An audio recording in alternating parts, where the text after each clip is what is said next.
If your area has no development, please don't impeach the deputy president. Don't accuse him of not giving you resources.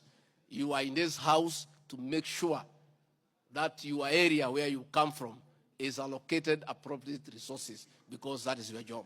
Last week, after 291 MPs had signed to agree on the impeachment motion to be tabled in Parliament, I told you guys that Rigathi Gachagua was going to be impeached 100% by the MPs, and that is what happened this week on Tuesday. And we all saw what happened, actually, even after Rigathi Gachagua came out so clearly to make his point, but that it didn't make any difference. So I just want us today to observe what people have been saying since the Rigathi Gachagua impeachment. We also that the MP had already made up their mind. You know, like 291 was a good number.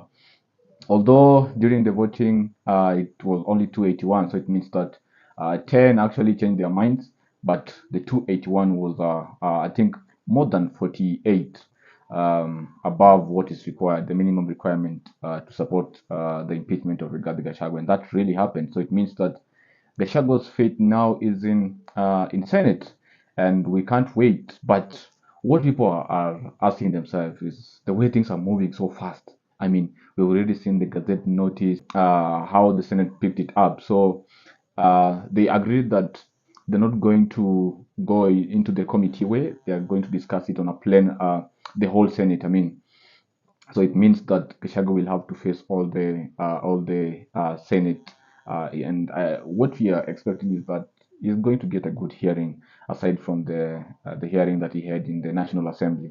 Because you know, for National Assembly, for them, they don't go into details. They just discuss on if they support or they don't, and then they vote. And now the Senate now is more of a court, yeah, sort of. But I want us to look at some reactions from you know, the big minds we have in Kenya on what they've had to say about Rigathi Gachagua impeachment, and this coming at a time where people feel like there are so many urgent things that we should focus on aside from the impeachment motion that have been already forwarded and is already ongoing. So we'll start with PLO Lumumba talking in JKL Live, and some other few videos that I've managed to collect from other people's reaction, and I'm hoping that you're going to love them. To demonstrate how low we have sunk for the last 2 weeks, what has dominated newspaper headlines, what has dominated the news is not the education system which is failing. It is not the economy which is in doldrums. It is not the insecurity. It is not the national health system. It is not our assets which are being leased out or sold in an improper manner, but a battle of egos. When you listen to the parliamentarians, the ground that they are giving, we were disrespected, and for that reason, we've got to impeach him. Whether he's impeached or not is another debate. For the first time, I saw parliamentarians in their numbers animated. I've never seen them that animated in order to produce the long knives that they had been sharpening. It is a tragedy of gigantic proportions. Absolutely. Barack. And when you see that on a matter as mundane as the proposed impeachment of the deputy president, there is almost 100% attendance in parliament. Yeah. And when you see for the first time in the first 2 years, the Speaker of the Senate telling the senators, don't leave jurisdiction. And which is an illegal... Yeah, don't leave jurisdiction, because there is serious business to be transacted. We have had young people dying. There was no such statement from the Senate. We have had, as I said a little earlier, our economy going into comatose. We have had trouble, but Parliament, to me, National Assembly and Senate have never been so enthusiastic, so committed. But this time round, they are committed. We are between the Scylla and the Charybdis, the rock and the hard place. We are in a hole.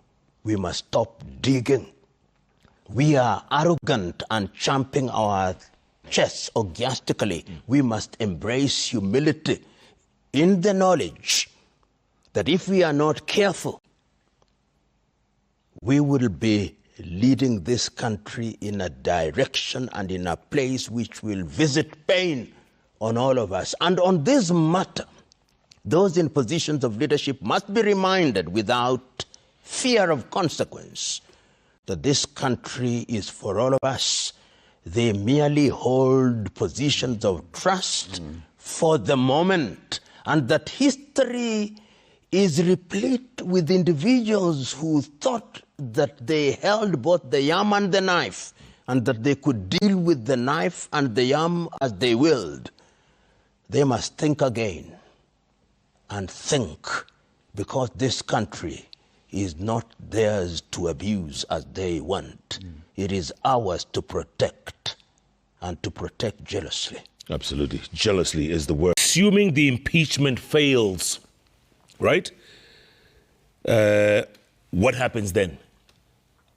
In other words, let's say if it doesn't pass muster, I think he needs 17 votes from 17 votes to defend him or something from Senate. I'm not sure. Perhaps slightly more, but Okay. I think let us address the material question regardless. First, from where I sit, I reflect from, and I speak as Barack, as a Kenyan citizen, as an observer of the social and political scene. I imagine that there isn't much merit in pushing this thing beyond where it has reached. If I were one of the deputy president's advisors, I would tell him, and this is my honest opinion, having watched him on Monday and having watched him yesterday on Tuesday, that he has made his case, he has made his point. First of all, he was actually taken to the court of public opinion unheard. He had not been given the opportunity to state his side of the argument, and the public was being invited to state whether he should be impeached or not be impeached on the basis of a one-sided argument, and he thought it wise. And I take this view that his meeting on Monday, his press conference on Monday, was well advised. It was well advised because, as we have said, this matter was a fait accompli ab initio. And therefore, the only useful thing to do was to make the public to get a clear picture of the other side of that story. And he gave that picture pellucidly on Monday and yesterday. The celerity of mind was there, the felicity of diction was there, the coherence of substance was there, the substantiation of fact was there, and we would say with the poet that the deputy president rode a coach and 12 horses through the impeachment motion. But it did not matter. And it will not matter going forward. Ngo yake. We panga mikakati yako, hiyo unapanga serikali ya marafiki zako, lakini ujue sisi hatutawahi kutabua tena. Na Wakikuyu hatutawahi sema tena tuko na deni na Mkalenjin. Wewe ndio umeleta ukabila. Rigathi anakuanga na ukabila gani? Umempangia jama, umemngatua, mipango imeenda venye ulikuwa unataka. Sasa acha tuone kama hiyo kitu utajaribu kuleta huku. Hatukitaki Mauti Kenya. Patia bibi yako, ama upatie watoto wako, ama upatie watu wenu. Hao wote tunaona hata kwa sekta zote umeenda ukiondoa mwenye yuko mahali Mkikuyu huko. Tuliona ulianza na Kuria. Au enda ukiwatoa wote, toa Wakikuyu wote, baki na Wajaruo na ubaki na hao Wakalenjin wenzako. Wacha serikali ikuwe ya Wakalenjin peke yake. Tena hii Kenya yetu tunaonekana Wakikuyu mnatuonanga wajiga sana. But let me tell you, hata wakati tulikuwa tunapigania nchi, mababu zetu Wakikuyu ndio walianza hii hata kupiga mbeberu, kumfukuza Kenya. Kwa hivyo wewe huwezi kuwa mbeberu mwenzetu alafu utufinye. Tutakufinya. Na kama biashara maliza za Wakikuyu, bakisha za Wakalenjin. Na sisi Wakikuyu tutapanga venye tutakaa na wewe. Either wewe uondoke. In the meantime, Gachagua Gachagua remains impeached, even though he is still the deputy president of Kenya, but is waiting for his case to be heard in parliament, and then we will see how that unfolds. But even if it passes in parliament, Gachagua will still go to court. I mean, I know he is going to appeal. So I want you to tell me your remarks. What do you think about this Gachagua impeachment? I mean, our truthful man is now under siege, and it feels like his survival is now on a thin razor edge. And from the look of things, from the political temperatures, what you'd say is that Gachagua is actually going to be impeached unless he steps by the courts. So tell me in the comment section, what do you think from other people's reaction and from your views? Do you think it is actually a good sign for our political temperatures that we're having at the moment in Kenya? Or do they need to leave Gachagua to actually finish up his term? And then maybe the divorce will happen thereafter? Or how best can we do? Because I know we have a lot of things that we should be focusing on, starting with the chief, starting with the Adani. I know many of you know what have been going on and how life has been unbearable at the moment. But tell me what you think about this situation specifically. Anyway, for those who have subscribed to my diary, thank you very much. We are now at 39 subscribers and I'm loving it.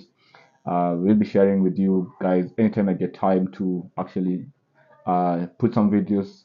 I'll always do so, and I appreciate the support that I've been getting so far for the less people that I have. Love you all, and make sure you tune in to our video. See you. Bye.